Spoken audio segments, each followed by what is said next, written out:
Une fois, un élément. J'espère que vous allez bien. 2 semaines après la présentation de la planète Taku, nous nous retrouvons pour le résumé du tome 1. Alors, comme Jean-François Kouassi, on ne va pas tourner en rond. On va aller droit au but parce qu'on a un programme.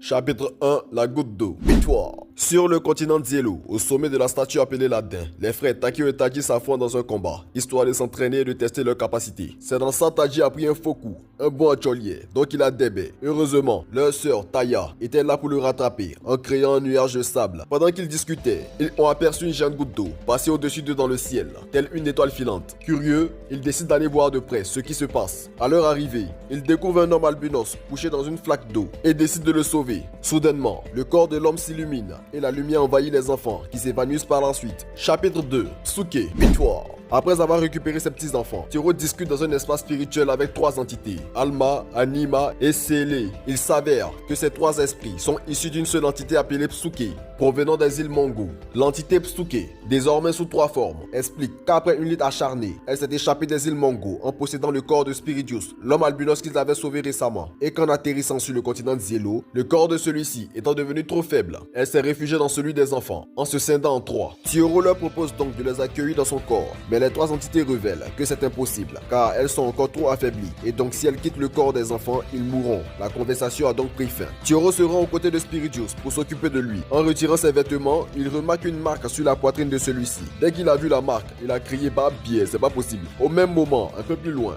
un mercenaire appelé Ei, à la recherche de Spiridius, débarque sur le continent Zielo. Il rencontre sur son chemin Tiro et le questionne à propos de Spiridius, parce qu'il a senti son énergie sur Tiro. Tiro s'est joué les gawa, il a fait comme s'il sait pas. Ei s'est énervé, il a dégainé son man. Le Nyaga a commencé, Tiro l'a lalé comme son enfant.